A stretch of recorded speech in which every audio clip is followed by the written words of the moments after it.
இன்னைக்கு நம்ம சேமியா பாயசம் எப்படி செய்யலாம்னு பார்க்கலாம். நான் எப்படி சொல்லணும்? அதுக்கு ஒரு பாத்திரத்தை சூடாக்கி நெய் ஊற்றிக்கலாம். நல்லா கத்தி சொல்லு. அதுக்கு ஒரு பாத்திரத்தை எடுத்து சூடாக்கி நெய் ஊற்றிக்கலாம். முந்திரி பருப்பை போட்டு வறுத்தெடுத்துக்கலாம். லைட் ப்ரௌன் வந்துட்டு இப்போ எடுத்துக்கலாம். கிறிஸ்மஸ் பழத்தையும் போட்டுக்கலாம். பலூன் மாதிரி வந்த பக்கம் எடுத்துக்கலாம்.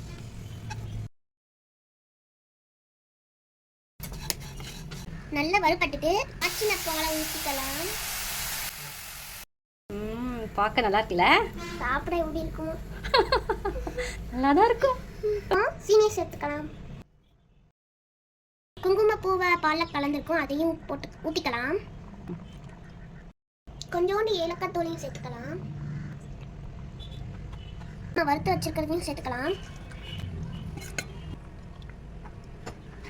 அருமையான சேமியா பாயசம் ரெடி.